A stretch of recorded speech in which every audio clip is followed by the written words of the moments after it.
A bit of my background, how I got to be Mr. Olympia.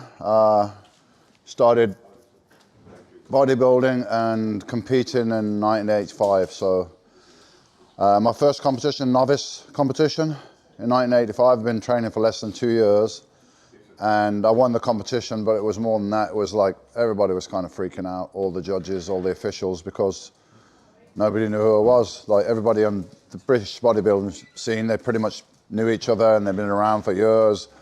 So I was the new kid on the block.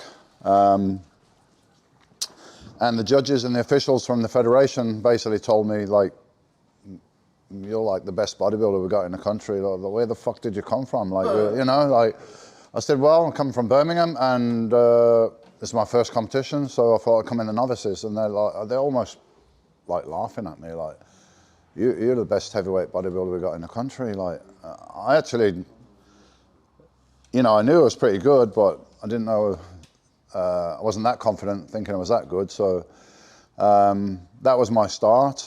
And I went directly from being a novice. As the federation was impressed, they invite me to compete in the World Games as a heavyweight, which is a world championship. So I went from one weekend, I think it was the next weekend or 2 weekends later, competing in the World Championship with the best amateurs in the world. And the guy that won that contest was buried in May. So he went on to be a top 6 placer in the Olympia. So I got 7th place there in that competition, which was really good, I suppose, as it was, I was coming from a novice competition to a World Championship, but I still didn't like losing. So I said, in the future, because I was kind of persuaded to go into that contest, and I said, in the future, I'm going to take control of everything. I'm going to compete only when I'm totally ready and I feel I'm ready. So then the next one was the British Championship, 86. I won that. Didn't win the overall because some political maneuvering, which is the first time I kind of come across that. It happens in all areas of life, I suppose. But I didn't get upset about it. I came back in 88, won the contest, heavyweight overall, turned pro. And, you know, this is the 80s, so it was a different landscape in bodybuilding. Professional bodybuilding was very much dominated by Americans. There was a couple of guys from UK that did okay. I mean, Bertil Fox was the most well-known. He competed in the Olympia and got top 3, top 4, I think. But I think the attitude was like, yeah, you can't beat the Americans, like, and this and that, and you don't know anybody, and you haven't been in the magazines. So when you go to compete in America, it's going to be really tough. And I said, you know what, I'm not listening to any of that. I'm just going to make myself as good as I can be. And if you're really good, then I think these things don't really matter too much. Like, you don't know the judges, you're not in the magazines, you don't have publicity. And I went New York. I got 2nd in my first pro show, which I kind of made a commitment to myself as I was doing this thing like 100%. I mean, nothing else existed. I just wanted to be a pro bodybuilder. And if I couldn't make the top 5 in my first pro show, then to be quite brutally honest with myself, I'm not good enough. I'm not good enough to be that guy, to be one of the best. And with all the sacrifices you're making, and let's be honest, potential health risk that you're taking by using steroids and what have you, I had to justify that. So I said, if I can't make it in the top 5 in my first pro show, then all this that I'm doing is not really worth it. Yeah?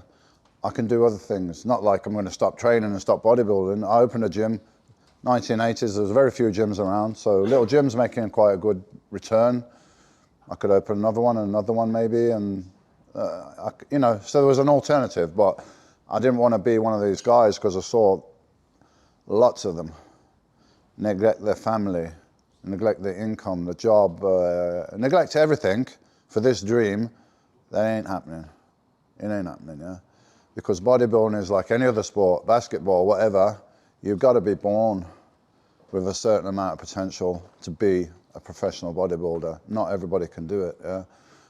And I saw guys neglecting everything for a dream that's never going to happen. So I didn't want to fall into that category. And, you know, the people around you, I had a son, had a girlfriend, you lose time, you lose focus. All this has got to be justified. So that was the turning point for me. So if I hadn't got in the top 5 of that pro show, then Dorian Yates, Mr. Olympia, and the guy sitting here wouldn't exist. I'd probably be a gym owner and maybe you'd never heard of me.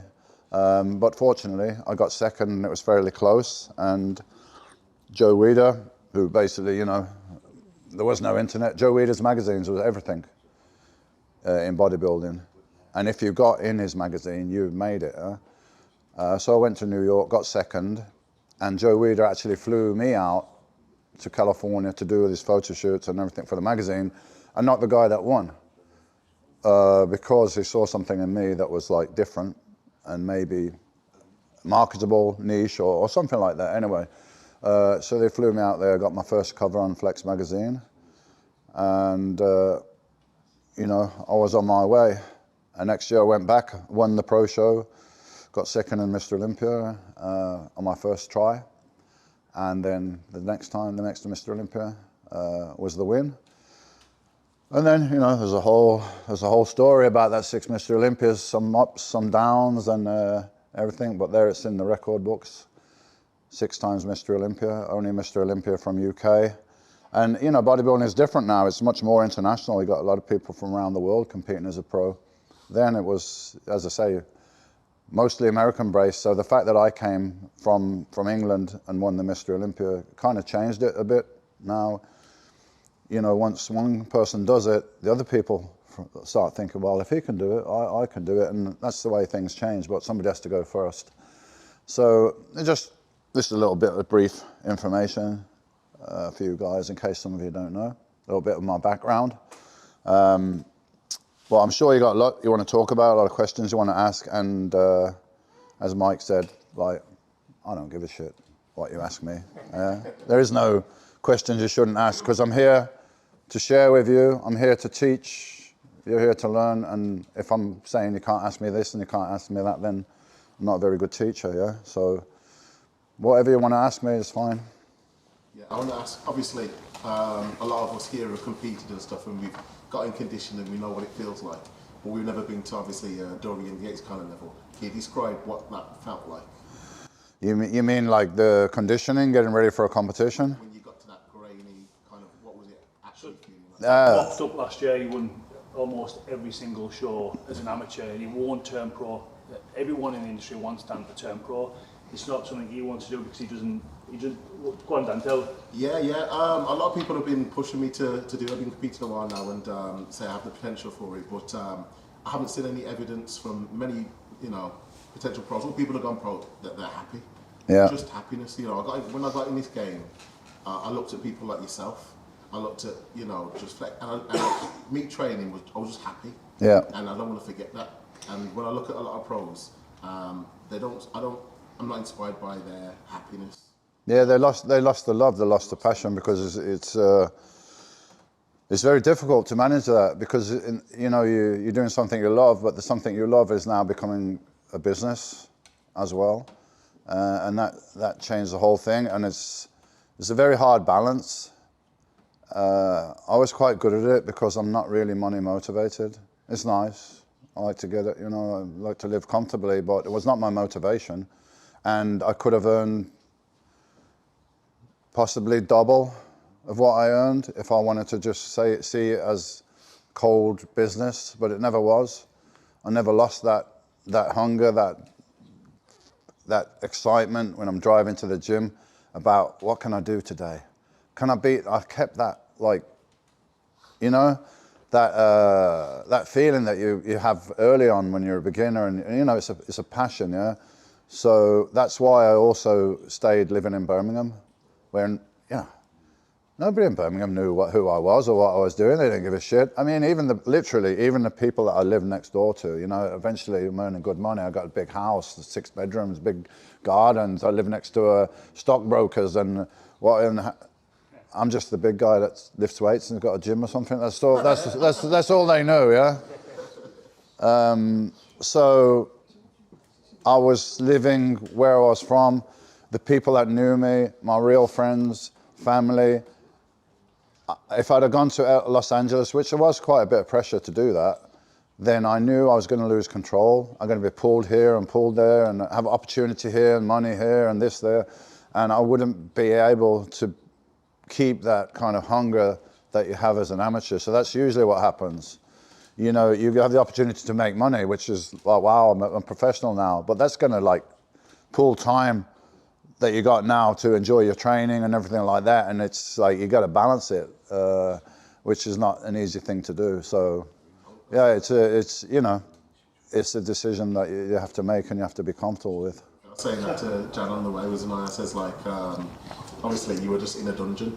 Yeah. Just all the celebrity, as I say, you know, like bodybuilders, everyone knew a short amount, but they were all being pulled into magazines and photo shoots on the beach, Yeah. stuff like that, and you were in a dungeon in Birmingham. Because that's what I loved. My passion was, how far can I take this? How far can I push this? How muscular can get, how, and it was like a mission. That was a passion of mine. It wasn't, let's see how much money can I make. It was like, how far can I take this thing that I'm doing? Because that's something real. That's something that lasts forever. Money, it comes, it goes, and when you know, you got 10 Ferraris, but when you die, all the Ferraris is going to turn to rust eventually. It's not going to mean anything in the end, yeah? So I was very conscious about what is of value here is this mission that I'm on. And now I can sit back, I don't have, yeah, look at this, got a rocking chair. I can sit back in my rocking chair and say, you know what? I fucking couldn't have done anything more.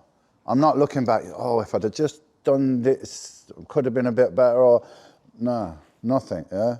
And that's the real value, yeah? Because I know a lot of people that are not in that position and are looking back and saying, you know what, if I'd have just given it a bit more and I didn't get drawn into the partying and I didn't get distracted by the money, I could have been better.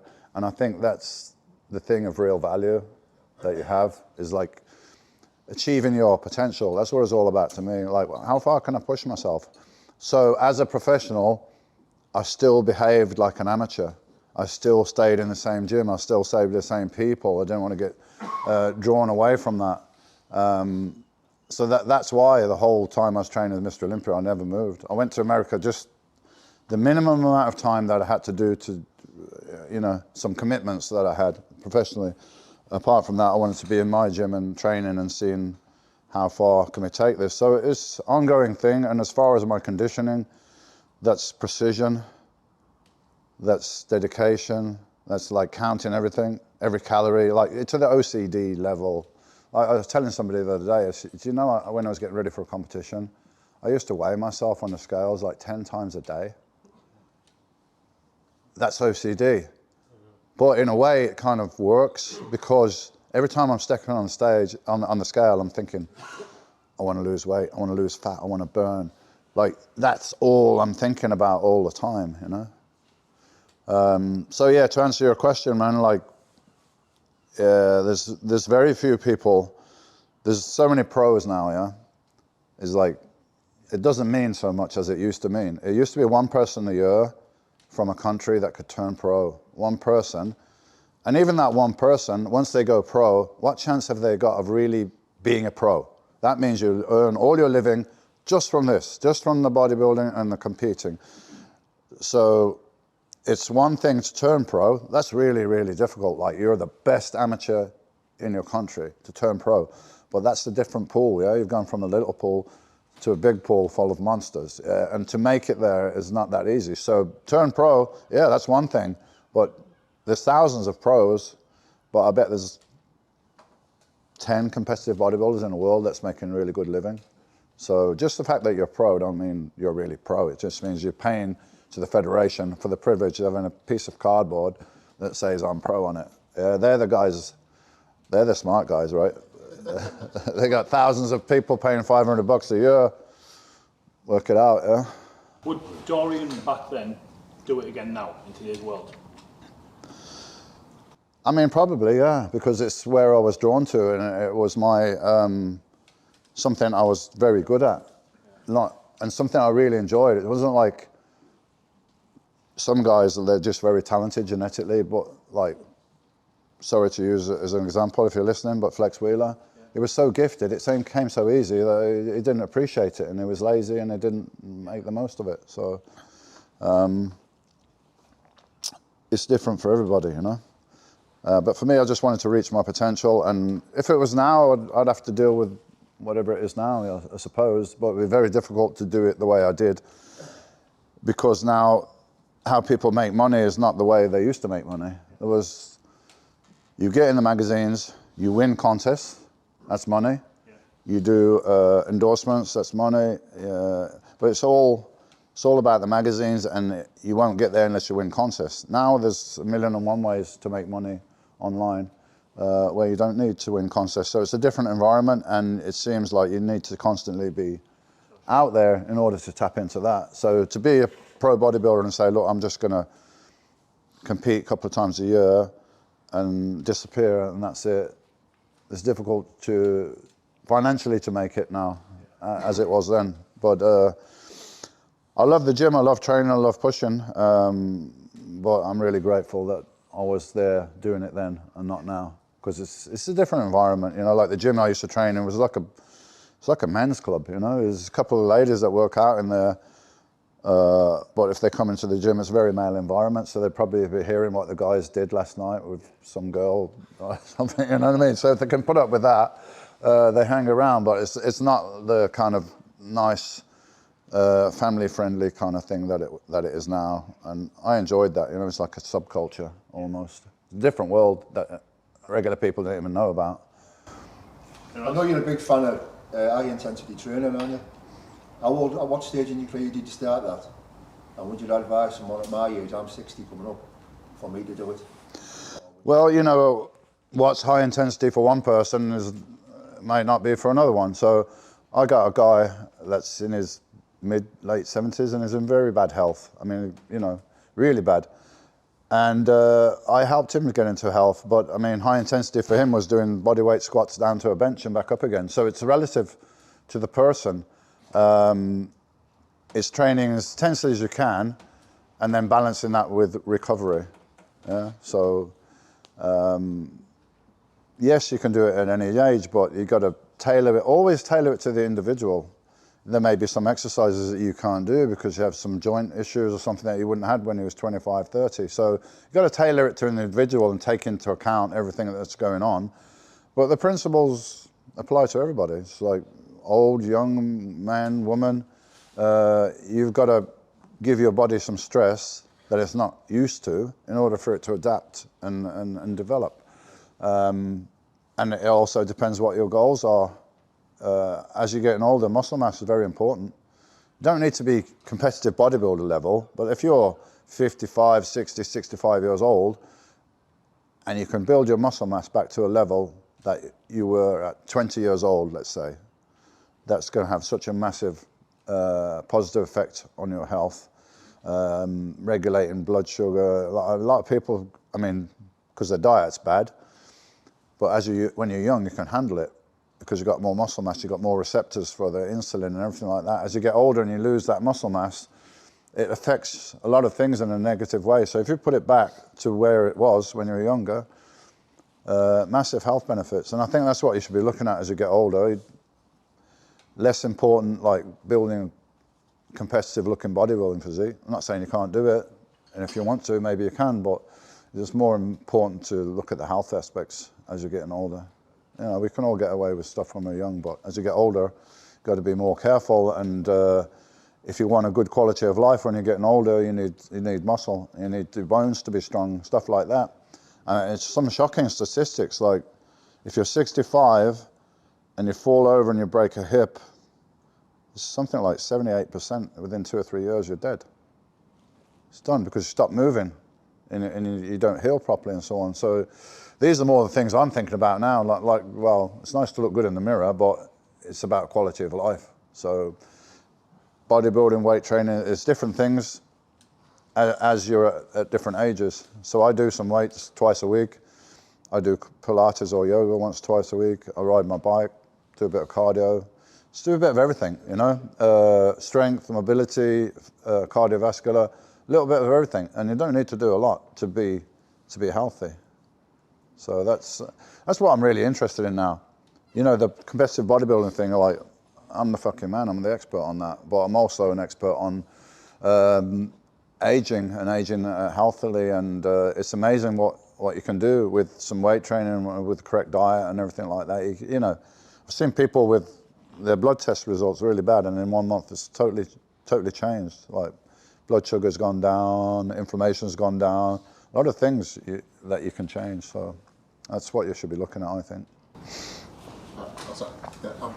Out of all the potential Mr. Olympias that were looking to overtake you when you were the champion, which one did you have in mind the most? Which one kind of got you in the morning the most? I mean, they're all good, yeah. So the guy that I thought had the most potential, as he looked so good, and I know he wasn't really giving 100% all the time, was Flex Wheeler. So I said if he had my brain, it would be dangerous. Like, you know, I don't know. If he did what I did, shit, he looks like that and he's giving only 70%. What if he did another 20, 30%? But having said that, I knew that mentally that he wouldn't do that. I kind of got his number from the start. Kevin was very good, but I never really felt like he could beat me. It was more like competition with myself, really, than like trying to beat. I mean, the guy that motivated me the most, if any of them, would be Sean Ray, just because he had a big mouth, and he used to irritate me. So he saw me like a couple of years ago. We did a seminar, and he said, "I made a mistake, didn't I?" I said, "What? How you mean?" He said, "I made a mistake talking shit about you. All it did was made you just train harder." I said, "Oh, thanks." I didn't say anything to your bullshit. My response is, I'll turn up on the stage and you'll be like, "Oh shit." That was good enough. Sorry? The one where you thought you'd got everything absolutely bang on. What your favourite look? 93, man. Right. 95 was also great. In some aspects, my physique was improved in 95, but I did have the injury.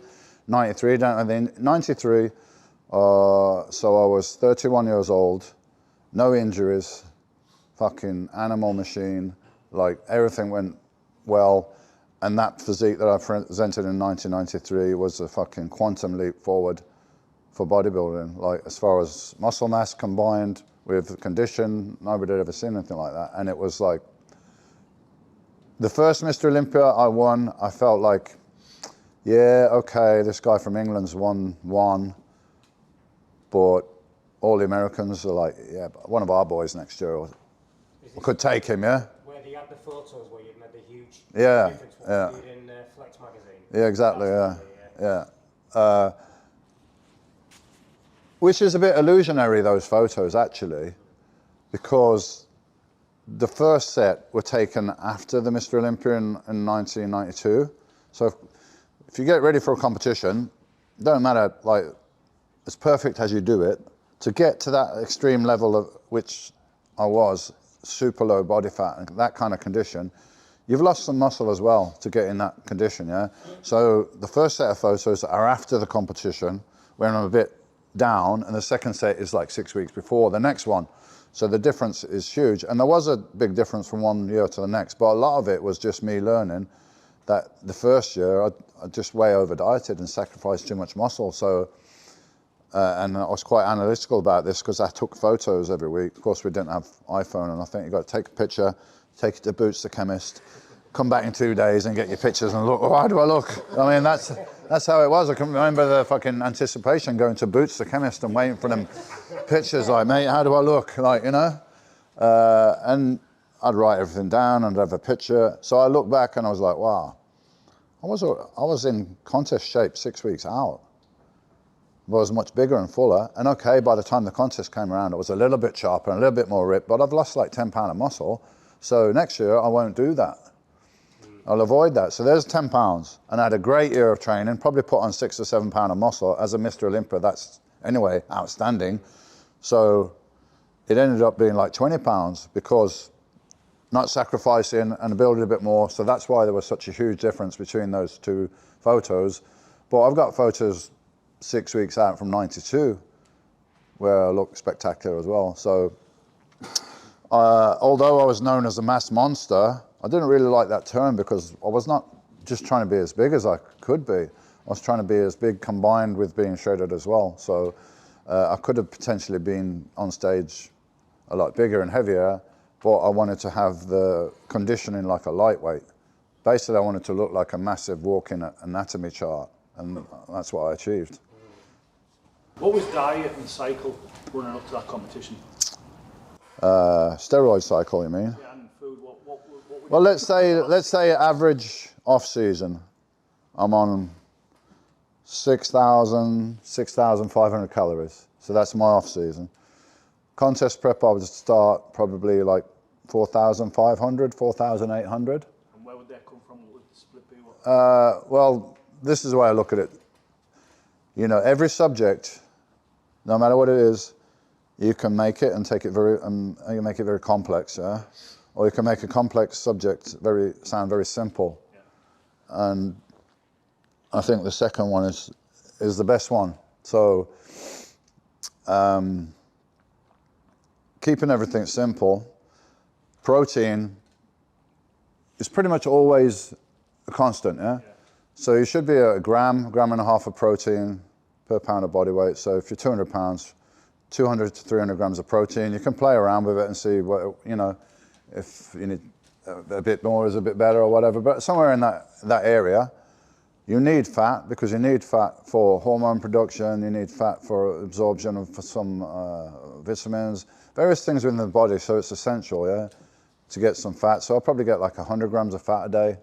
So let's say I'm on 400 grams of protein, 100 grams of fat. The rest is carbohydrates. Yeah. Carbohydrates is energy. There has no other purpose, yeah? Would you keep them in all the way through, even run up to comp? The carbohydrates would come down. Yeah. If I want to gain weight, they would go up. So what I'm saying is this parameter, protein, and this fat, that's the same. Yeah. So what we're doing, we're playing with this, up and down. And you need to be in a negative balance. So, you know, drop 100 grams of carbs, you drop 400 calories, and start from there. And add in some more activity.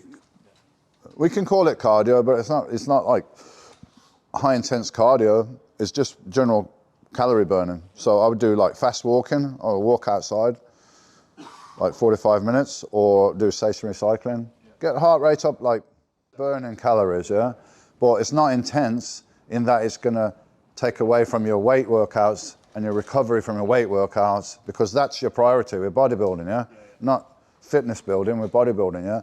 So the rest is calorie burning. So drop the calories a little bit, increase the expenditure a little bit until you've got a deficit of around 1,000 calories a day. Then you're going to lose around 2 pounds of fat a week, more or less. You know, it's mathematics. It's not really that complicated. But I can make it sound really complicated if I wanted to charge you more money, you know. But it's not my business. I don't rely on making money from coaching or personal training people. I do it because I really enjoy it and I like to see people improve. And I have a lot of knowledge to share, but I want to keep it simple, because if you keep it simple and you understand it simply, you can get on with it. There's just too much information out there now.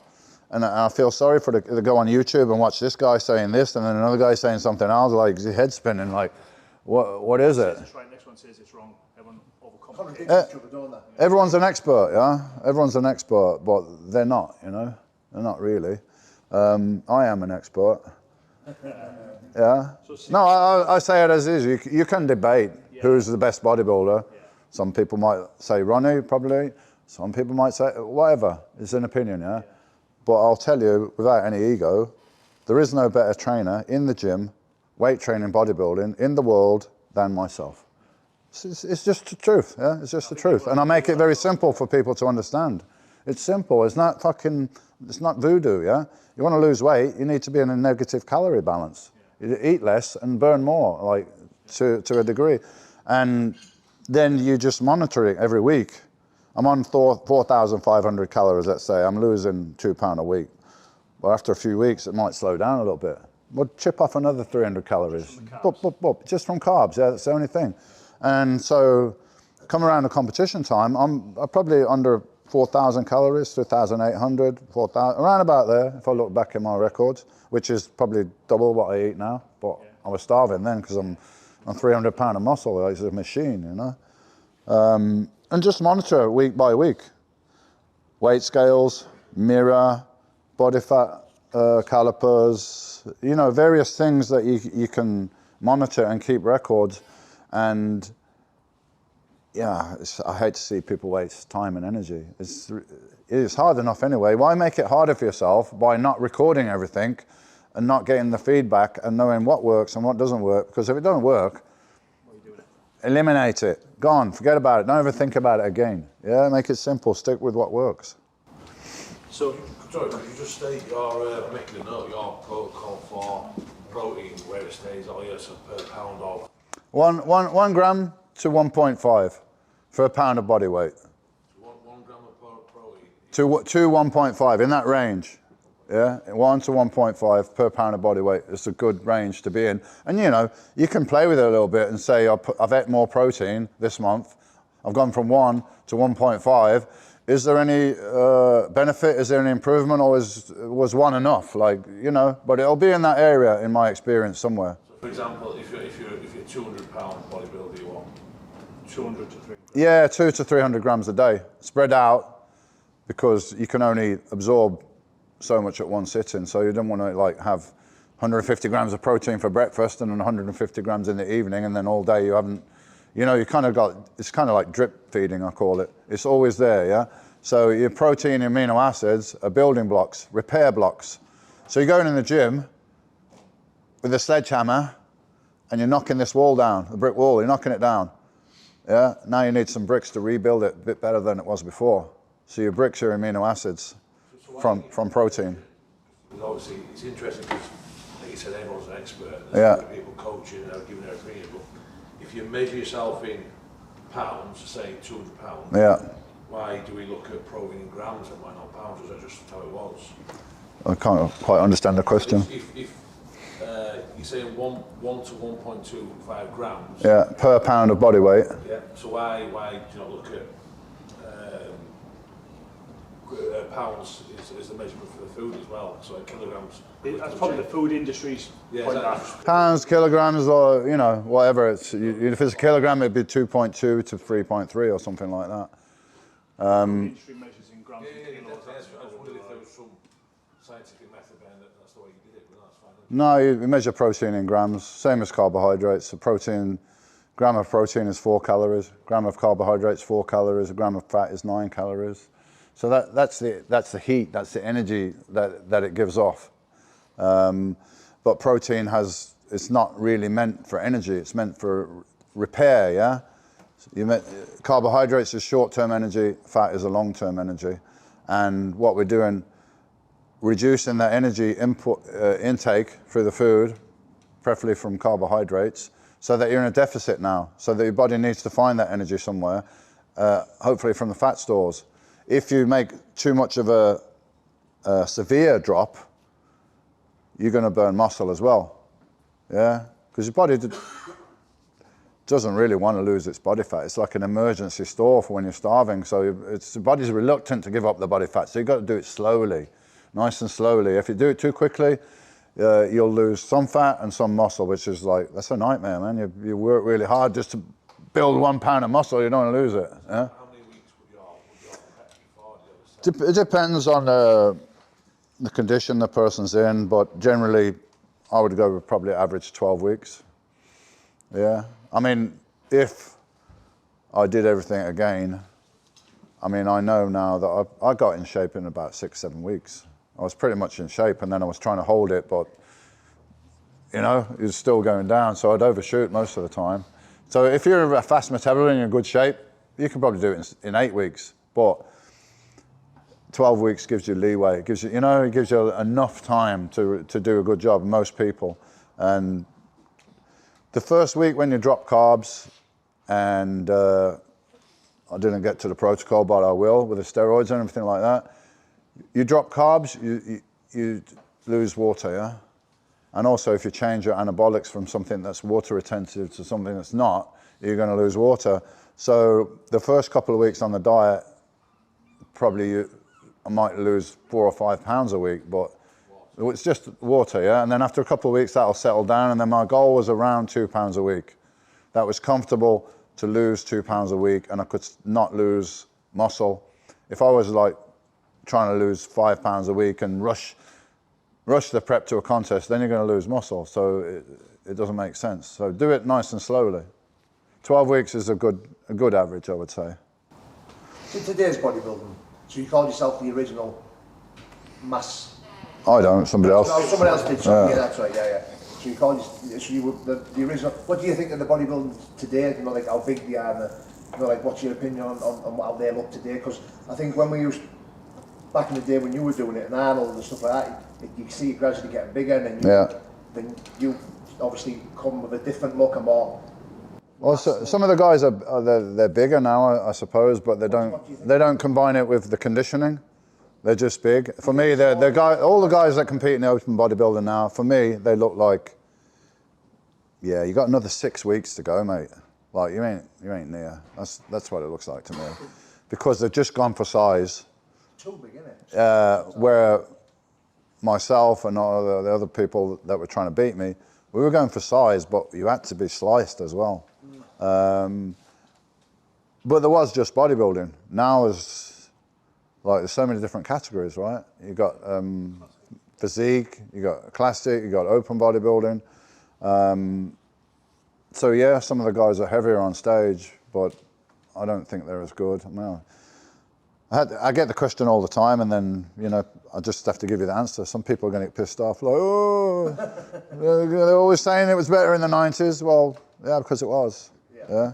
Would you never take anyone to stage now yourself personally? Would you not be? I am. I've been asked, but I never found somebody that I wanted to work with. It's like, as I said, this is only an interest. It's only a passion. It's not a business. So I don't need to coach people for Mr. Olympia. Could you imagine Dorian taking someone to stage? Could you imagine what people would think? Well, that is kind of happening now. I mean, it may happen because Sergio Olivier Jr. He just moved to Marbella to come and train there and everything. And then I said, look, I'll help you out. So, that's got to be, I mean, it's a guy with a potential there, and I think I can help him. So, What's he called? Sergio Olivier Jr. Oh, his old man was 3 times Mr. Olympia, so you know he's very well genetically. But one reason or another is never really maximised his potential. So, yeah, I'm helping him out at the moment, so that could be interesting. We'll see what happens next year. that would be part of the legacy, wouldn't it? Done it and then took someone else. Yeah, that would be great. That would be a great story, and he seems to be committed. And I'd like to see a Mr. Olympia that's like 6 foot tall, with wide shoulders and a small waist. You know, like this is the best male physique in the world. No disrespect to anybody, and everyone's working hard and everything like that. But if you took the guys that are Mr. Olympia now in the last couple of years, and you show that to a member of the public and say that is the ultimate male physique. Well, hold on, he's only like 5'4" or something, isn't he? And he's like a fridge. How is that possible? Yeah? It's not, you know, you look at Arnold or Lee Haney, or like, wow, yeah, I get it. That's the ultimate male physique. But so I'd like to see a bit more. You know, Sergio is like same height as me or something, touching on the 6 foot. He's got great shape. I think it would be great. It's a great story. It'd be great for the sport. So we will see. We'll see what happens. What's your thoughts on Arnold Schwarzenegger? Sorry, mate.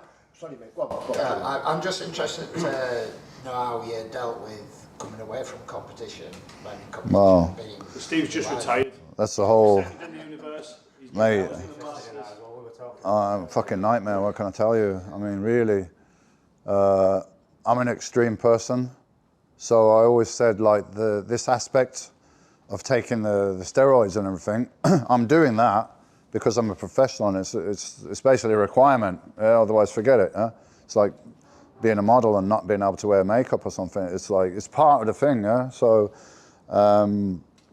when I finish competing, that's it. I'm gonna stop taking steroids, which is really not a wise way to do it. You need to come down, taper down, and you're probably going to have to be on some replacement testosterone, which is what I eventually realised, but it was a personal battle. I didn't even want to do that. I was like, no, I told myself I'm going to stop, so I'm going to stop. And not only had I lost my total absolute focus and dedication goal that I had for the last 15 years or whatever it was, is gone now.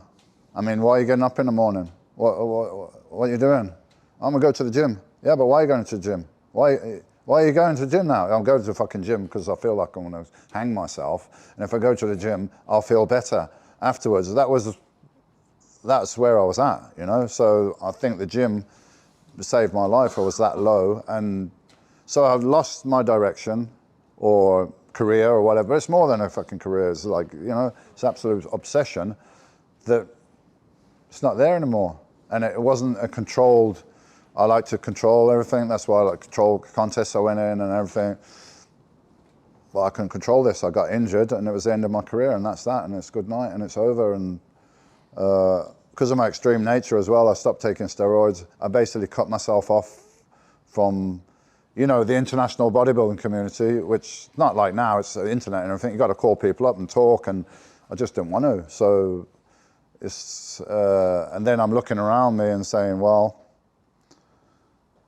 I've got to face up that I wasn't really happy in my marriage for the last couple of years. And now it's all coming into focus because I was like this for so long that whatever problems are here and here, like, fuck that, can't be distracted. Now it's like, you know, everything started falling apart. So it was a really tough time. How do you fill the void then? Because, you know, I was focusing on what I lost.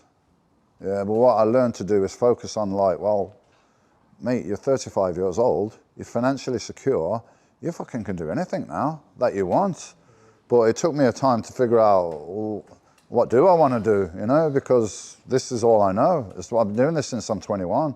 I really, in all that time, I never socialized. I lost my fucking skill or understanding how to even socialize with people because I just cut myself off, and I trained and I slept and I trained and I slept and I ate and for so long, and now that's not necessary. And well, the world's your oyster, you know, like, what do you want to do? Eventually it turned around to that, but it took me many years to, like, it took me until now to be like, where I feel like I'm in a totally peaceful place now, and I'm much more happy and joyous than when I was bodybuilding.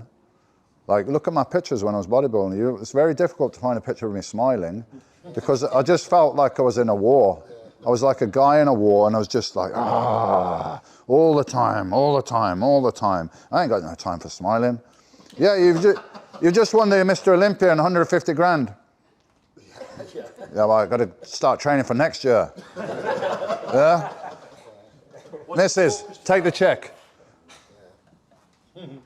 Take the check, put it in the bank, pay the bills, and go to the gym. That's it, you know? You could go from that sort of mindset. Very, very difficult, but I have that, you know, I have that ability to focus and push and get through anything if I need it. It's there, it's a skill set that I have. I don't need it all the time, but it's there if I need it. You know, that inner strength, that things come along in life and they're going to knock you over and you're going to get back up again. Just keep knocking me over, man. I'll keep getting back up. Like, that's what I learned. And I've always got that if I need it. I just don't need it all the time, you know, at the moment. Thank you. Anything else? What motivated you to go to the gym originally? You know, like they say, different athletes and different professions, they'll maybe see, like, you might get a kid that sees like a plane go by and they'll go, I'm going to be a pilot. What was your moment that you went, that's the direction? There were steps, you know. So when I was still at school, I was a big fan of Bruce Lee, and I was always doing squats and push-ups and sit-ups in my room, like every day, like, you know, Bruce Lee poster on the wall. And then I saw bodybuilders and I started doing some weight training. But then at 16, I left school. My mum decided to leave Birmingham and go live somewhere else. And I'm like, screw that, I'm staying here. But, you know, then I was staying at my mate's place or staying here, or like for years it was like that. And then I got in some trouble. I got sent to the detention centre for a few months. And in there, you know, you do cross-country ones, you do circuit training, they had weights. There was a screw in there that was a power lifter, so we've got guys doing bench and squat and all that stuff. So I'm like, there's 300 guys in here. I'm stronger than all of them. I got a better physique. Everyone treats me with respect. Even the prison officers are like, yeah, you're different, you. You're not like one of these mugs that are coming in here. Oh, this is it then. I always felt my whole life that I was different. And I couldn't understand people's lives. Like, so you get a job, yeah?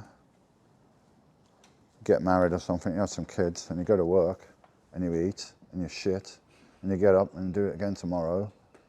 And that's people's lives, that's how they live. Fuck that, man, that ain't for me. I just always knew that, I always knew. And then when I picked up those weights, this is it. This is changing my life, yeah? And I don't have anything. I don't have parents around me. I don't have education. I don't have anything, yeah? I'm gonna fight, and this is my channel out. This is my route to a different life where I can travel the world. Like my horizons were just like this, where everyone around me was like that. I couldn't understand it. I was like, that's not life. Something else. And when I got this, I was like, this is my vehicle out of all this into a different life.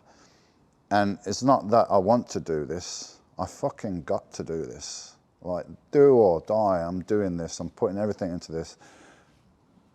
Mates have got cars. Mates are going out, getting girls, all this. I didn't give a shit. I didn't care. I didn't have a car till I was 26. Just catch the bus everywhere. I was British champion.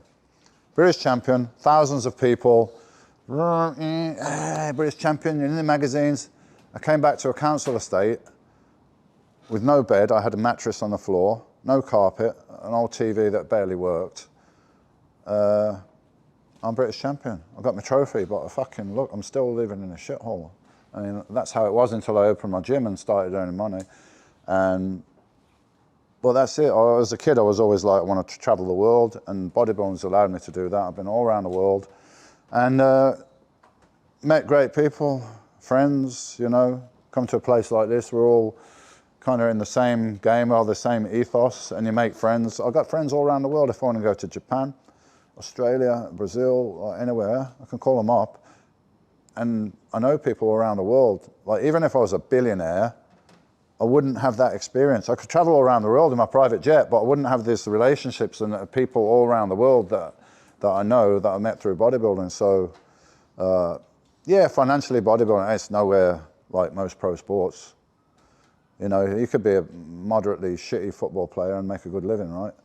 But in bodybuilding, you've got to be the best, you know, top 6, top 10 in the world that's making an okay living. Okay, yeah, not fucking football player wages. But there's other benefits, stuff like that, travel all around the world and everything, I would never have been able to do. Anyone else? You said you were very OCD about everything.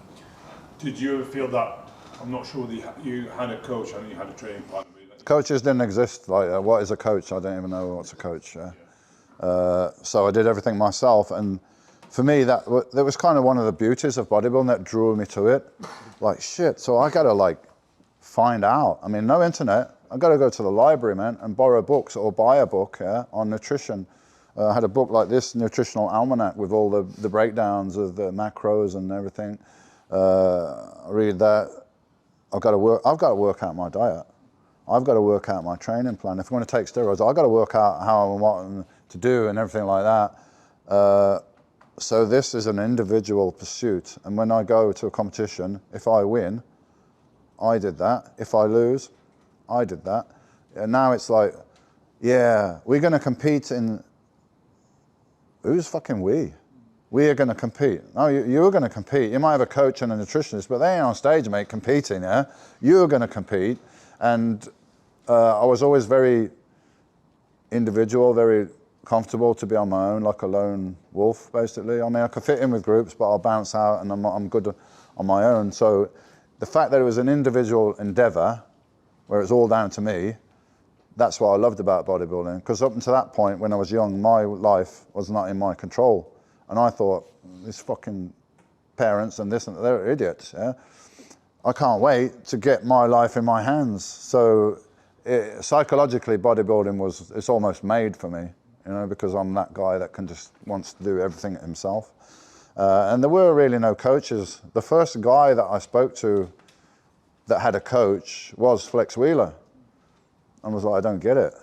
And he's like, yeah, but I'm American, and like at school we have coaches for basketball, you have a coach for football, you have a coach.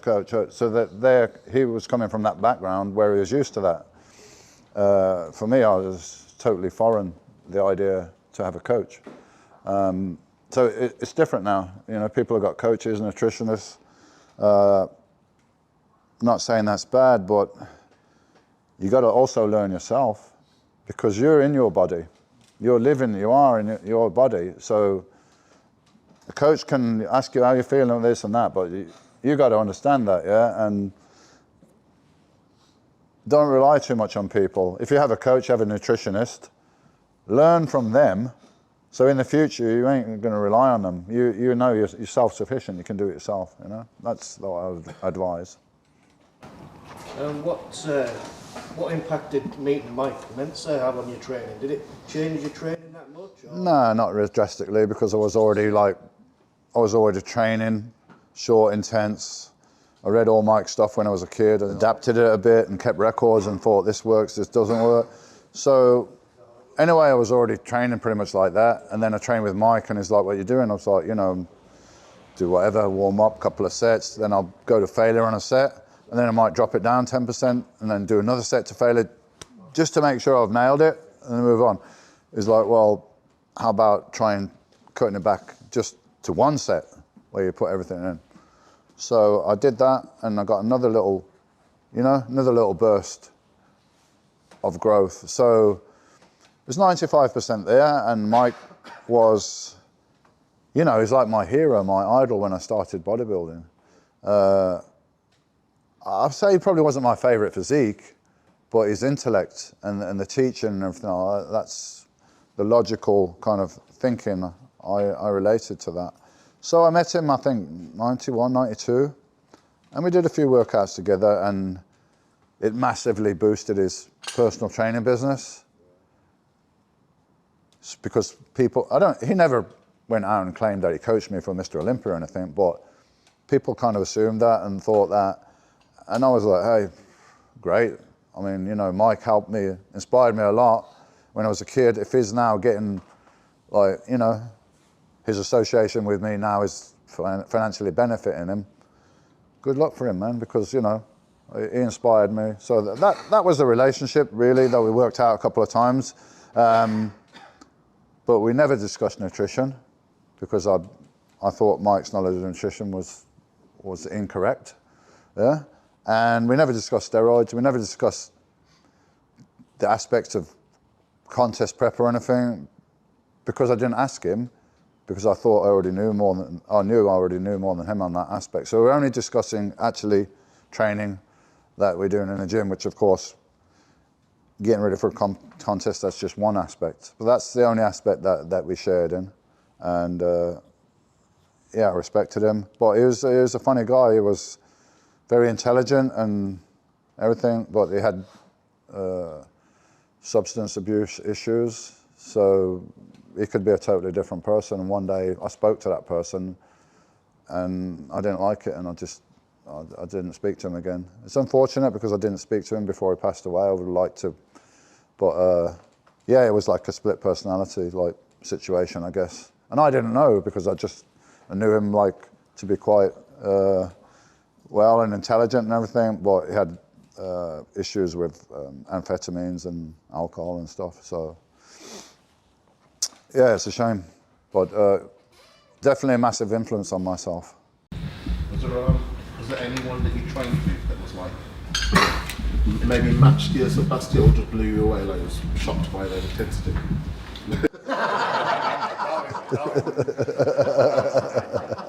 Nah, it was the other way around. The other way around. Chris Cormier is a good friend of mine, became good friends.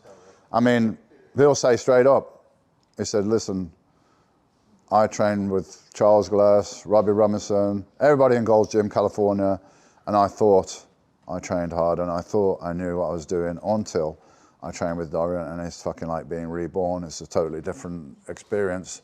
So those are his words, man, not mine. So no, I never trained with somebody. I trained with people that came and they brought it, and they, you know, there was a guy called Billy Payne. I don't know if Billy Payne was like the British myth, like guy that, you know, I heard he was up there in Yorkshire bench pressing 600 pounds and squatting 700 pounds, and is, you know, and he used to come down and train with me now and then, and yeah, he'd keep fairly close, but I've never trained with anybody that's made me feel like that. It's always the other way around. So keep you motivated in the gym, like, you know, that Being the best part of it. I got no problem with motivation, man. Like, it's like saying, well, are you motivated to have sex? I fucking like it, so I'm going to do it. I don't need to be, you know, I don't need no motivation. It's the same thing going to the gym. I fucking love it, man. Nobody needs to motivate me or tell me or anything. I'm self-motivated. Poor Dean, he stopped at Dean's house last night and Donnie likes having sex. I'm particular about which sex. I'm an old school, like women type of guy.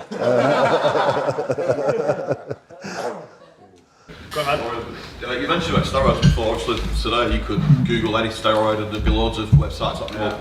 Back in the 80s, where did you find all your information? There was one book, Underground Steroid Handbook. It was like photocopied, stapled together thing that a guy called Dan Duchesne wrote. So there was that.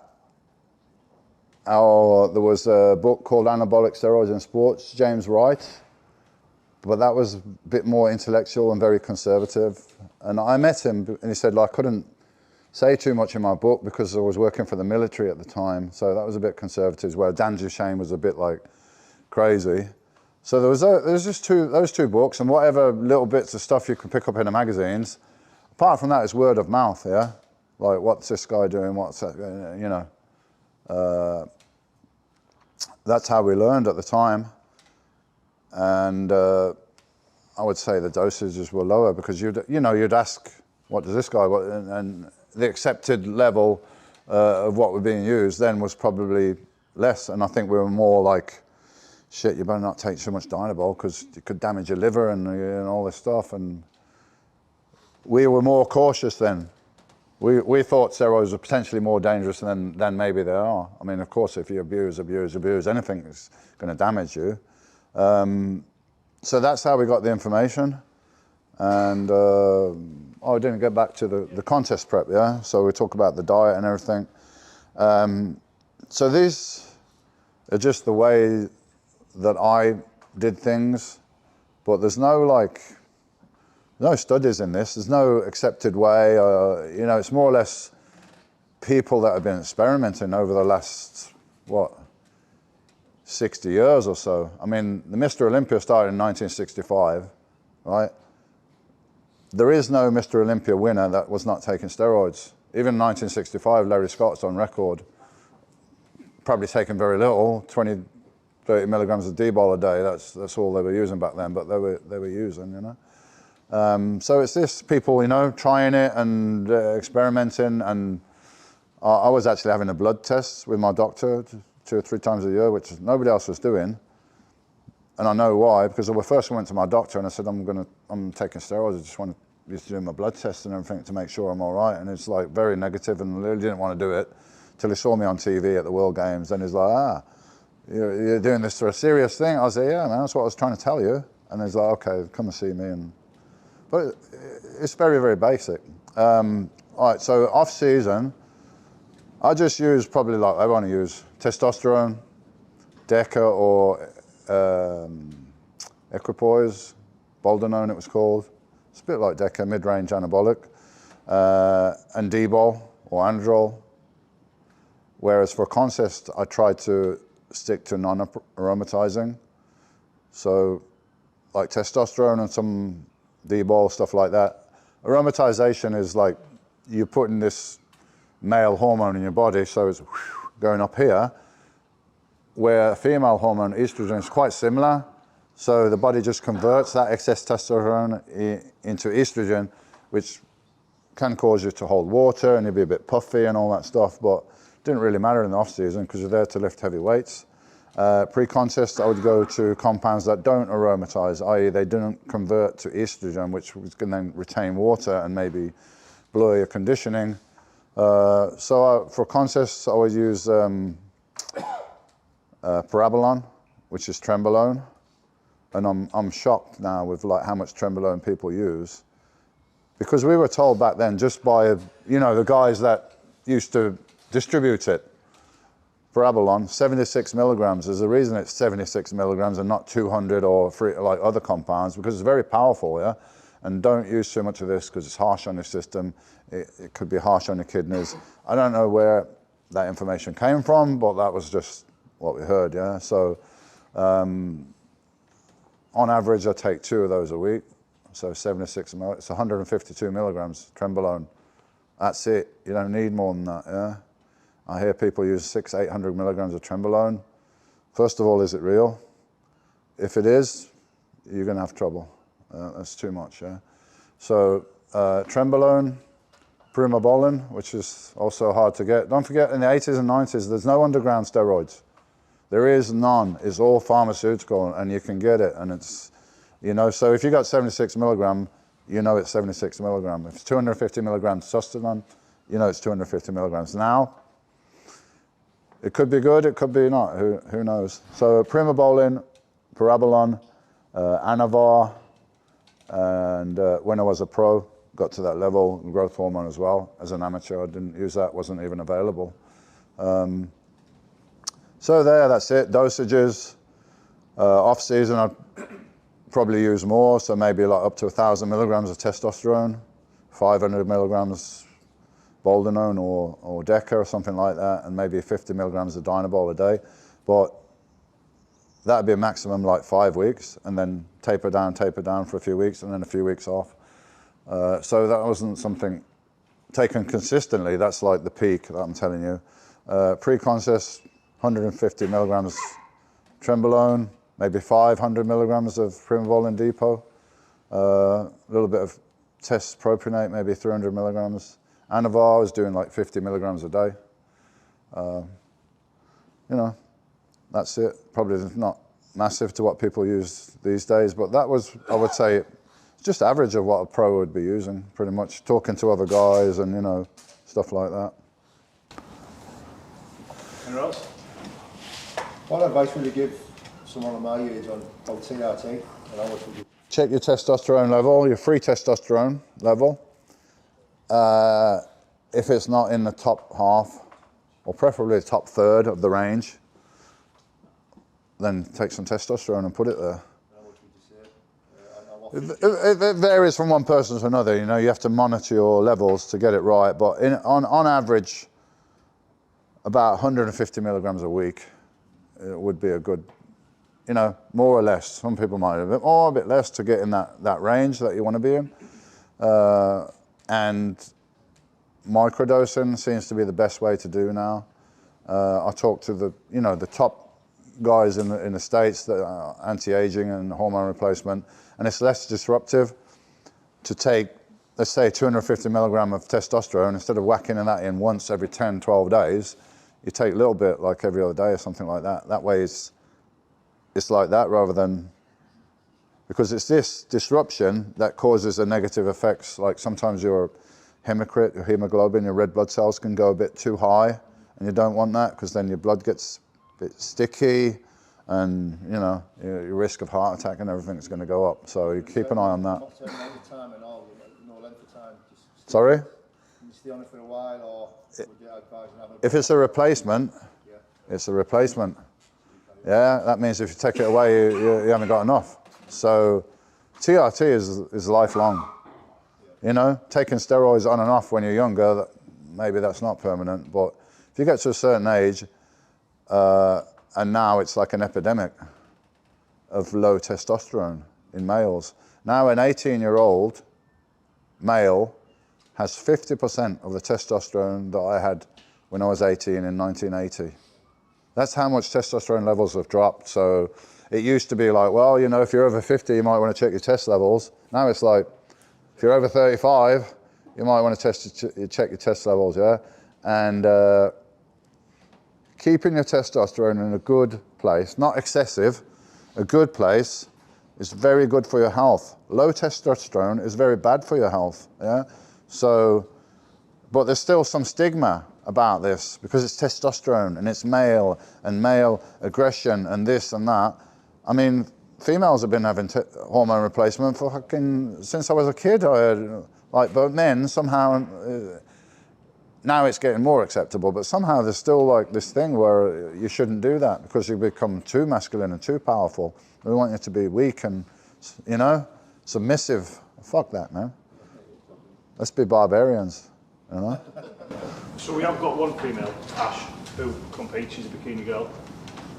Advice for her, her dream is always to step on the Olympia stage. When she goes up on stage, she's up against some amazing girls, and there's always a massive lineup of bikini girls. This Ash lives and breathes the sport. It's her life. You know what, mate? It's like what I know about. Yeah.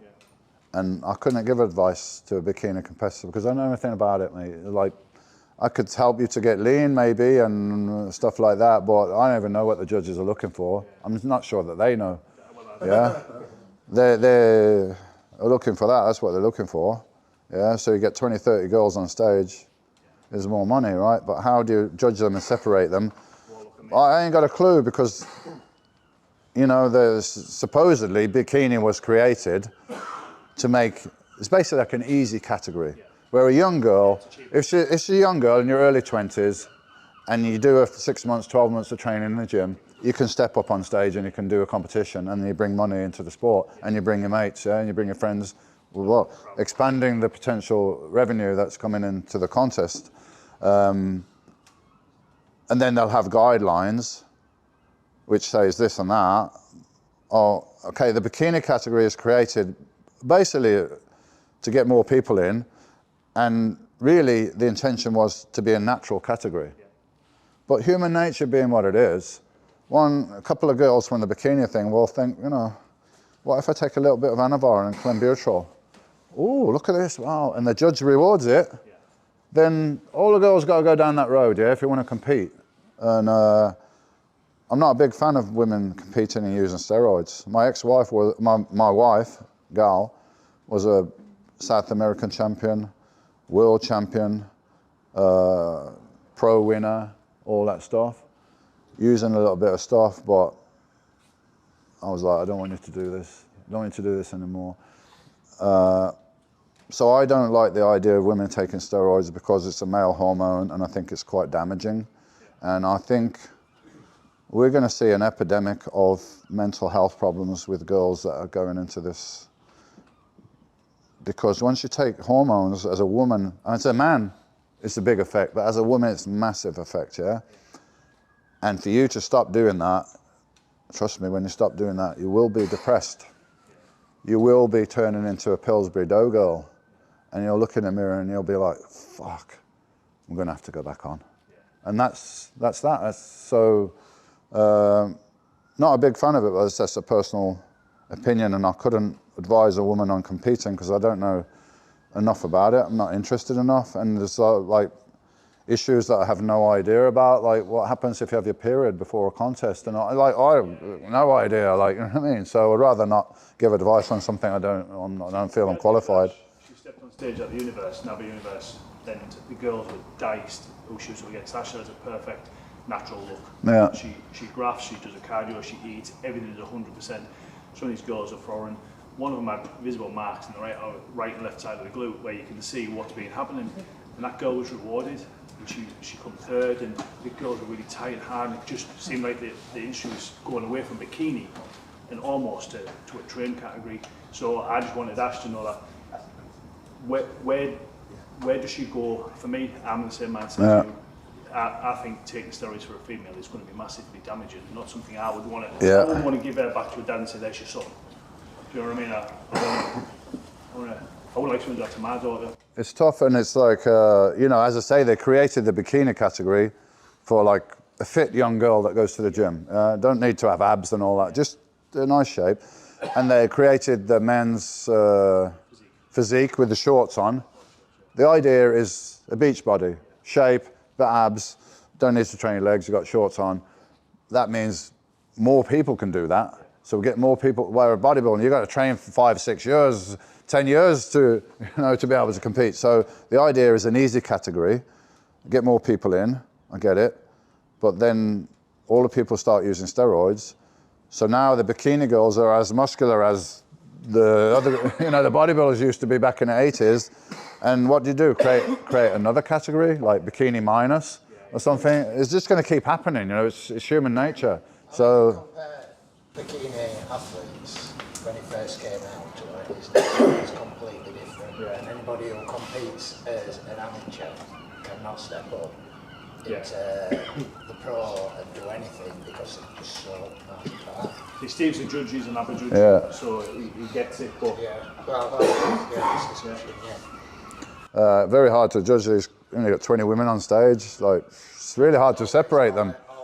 So maybe if the girl that's a little bit more muscular, she's got, you know, she's got a little bit of juice, she stands out, so she becomes the winner, and then like everyone's chasing that. If that's what they want, I need to be like that. And that happens, like Gal used to do figure, and figure is like how the bikini girls look now, you know?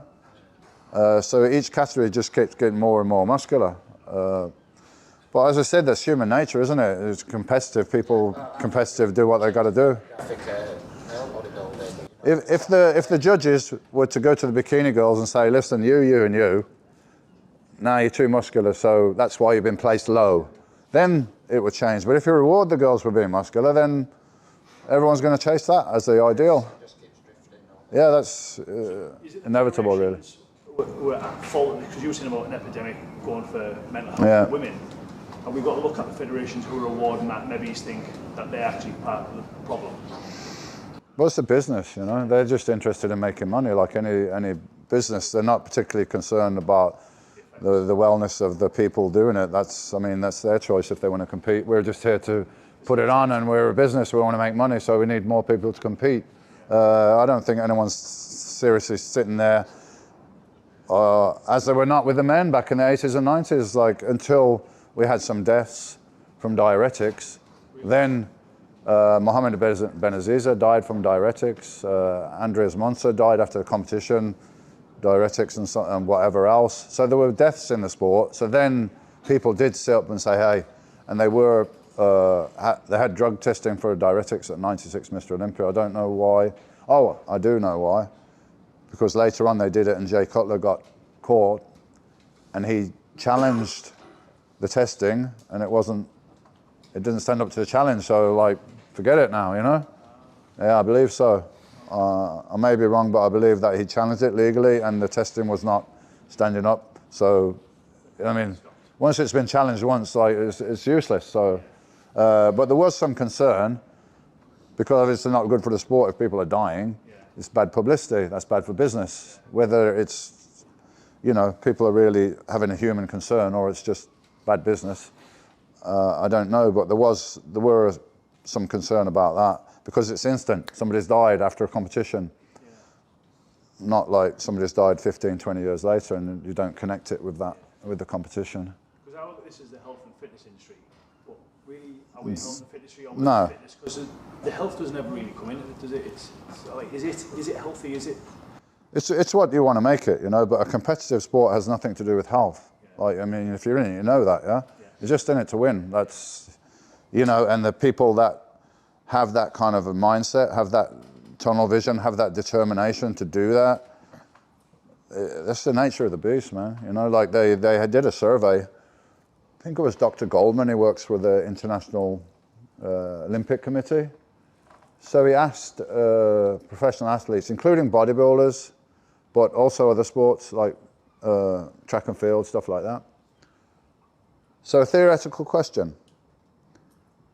If I could give you a pill which would guarantee the Mr. Olympia, the gold medal, or whatever it is in your chosen profession, If I could give you a pill and you're guaranteed to win, but you're going to die in 15 years' time, would you take it? Majority of people said yes, I would. Yeah, that's the nature of the people. That's you know, that's the nature. That's the fucking mindset you have to have. Yeah, you know, the people you're competing against are that driven, that it's so important to them that yeah, I could live to be 100 years old, or I could live to be 50, but I've fucking got a gold medal. I'm going for the 50. Yeah, that's, you know, I would have said yes myself. Yeah. Fuck it, man. You know. Anyone else got a question? I changed my mind. Like, no, I didn't mean it. From when you worked out your kind of training regime, the way of training that suited you best, did you still then need to adapt the actual exercises, or? No, huge mistake. Oh, I'm going to change my routine every 4 or 6 weeks. Bullshit, huh? If your squats work for you, it's a good exercise for your legs, you need to be doing squats. Like, you're going to change it to one-legged cable bullshit that don't do anything just because I've got to change. Like, your body doesn't know which exercise it's doing. It just knows how hard it's working, and if it's working beyond its normal capacity, then it has to adapt to that. That's it, you know? I've done a couple of videos about it because it's like, pisses me off. I'm like, myself, Arnold Schwarzenegger, Lee Haney, Ronnie Coleman, name them, do the same exercises day in and day out, you know, because they're the exercises that work. You want big legs, you've got to do leg press or squats. You want a big back, you've got to do bent over rows. Like, that's it. There's no reason to change your exercises unless it's a psychological reason that somehow you just get bored with this exercise or it's stale or whatever, and I change that exercise. All right, you're stuck in that barbell row. Let's do dumbbell row, one side at a time. It's pretty similar, but maybe your brain now gets excited because, ooh, I'm doing something different. So then your physical output is more because you only output what the brain tells you to output, yeah? So if you're stagnant and bored and not looking forward to it, maybe there's a reason to change it. But that's really the only reason. And the other thing that is important to say is in this heavy, high-intensity training, you cannot do it all the time, continually, yeah, because you'll burn out. Yeah? So in my experience, 5 or 6 weeks of pushing, 4 reps, more weight, more, you start to get to a plateau. So then I would advise people to drop down. Now you're going to use lighter weights, pump, maintain. So it's like an active rest instead of not going to the gym at all. We're still going, we're still putting some resistance through, still pumping some blood, but it's way below capacity. We're chilling, let the nervous system recover, and then go again. So probably 6 weeks, 2 weeks. But everybody's a little bit different as far as their metabolism, how well they can recover, and this is also going to be a big difference. If you're using hormones, you're going to recover more quickly, hence why pro bodybuilders can train 6 days a week, and if you try it and you're not on stuff, good luck with that. You're going to get smaller, because you're not going to be able to recover, yeah? They don't tell you that, the guys, oh, 6 days a week or twice a day. Impossible, unless you're enhanced. The reason I asked the question is because I saw a little clip of that video with you talking about that, but obviously not getting the full picture. And I trained with my PT a week ago, and after the session, well, partway through the session, we were doing very similar exercises, just in a slightly different way to get to failure. And partway through the session, he looked at me and was like, I'm getting you, aren't I? And the only way I could describe it was I'd got to the phase of when Terminator, and then you see the light go out of his eyes. Yeah. That's how it made me feel. I felt like the light was going out partway through the session. You got to die a little bit to be reborn, you know? Afterwards, he said, right, he said, so I've trained you Dorian Yates style today. Ah. And I was sore for days. Well, maybe you train with me later on and see if it really was Dorian Yates style, yeah? Then go back and tell your PT, you are full of shit. This is Dorian Yates style. I was going to ask, you know, obviously in the physiques, especially in the pros and stuff, the detail is quite there, especially in the legs and stuff. What's your opinion on that? What do you think it's down to compared to obviously your time? Possibly insulin use, where just retaining water and the little separation, the details are not there. And simply being scared to just come down a little bit in weight. You know, oh no, I've got to be this weight. No, it's visual sport. Yeah, you know, scales on stage. Nobody cares. It's what you look like. Yeah. So I look at the guys often and I'm thinking, just another 4 weeks, another 10 pounds, it would look much better. But the standard is the standard, and the standard for the open class is not seem to be as concerned with conditioning as they used to be. So, you know, if the judges reward this is what you're going to aspire to look like. And why would you kill yourself, lose another 10 pounds if that's the look that seems to be in vogue? Just ask in terms of your, obviously you're the shadow and you're still the shadow, and you can tell that after your Olympias and stuff, a lot of them are still like relegated and stuff, and you still do your own thing. What's your relationship with like the previous Mr. Olympias, currents, and do you have any favourites? Have some water. Mr. Olympias, I don't really have a relationship with any of them. I mean, yeah, I mean, we're professionals, we respect each other. The fact that people get the wrong idea in that he was my coach or somehow had some influence on my career, not really, because I was 3 times Mr. Olympia before I ever trained with him. And anyone that trains with me, Dean's at the back there, he trained with me. A few good lads train with me. They come to train with me. I decide everything. I'm the one that's putting everything together. They're following because they're coming to learn from me. So with the current, the way things are now, a lot of people get the wrong impression, like he was my coach or something like that. No, I was his coach. He was just following me. And yeah, I get it. People like it, that he makes his shouts and all that stuff. But everyone's got their style. And that was one day in the gym that we filmed over all the many years that I trained. And that was a snapshot. So if you'd come and film me 3 years earlier, I would be training with somebody else. And it would have been a lot quieter, you know? So it's all entertaining and all that stuff. But what I'm trying to say is all that, it's not necessary. It was entertaining and the kids love it, I get it, but it wasn't, it was a training partner. In those days we had training partners, just training buddies like me and you train together. And if I'm bigger and more experienced than you, you're just going to do what I do because you want to learn, you know? So that was the situation.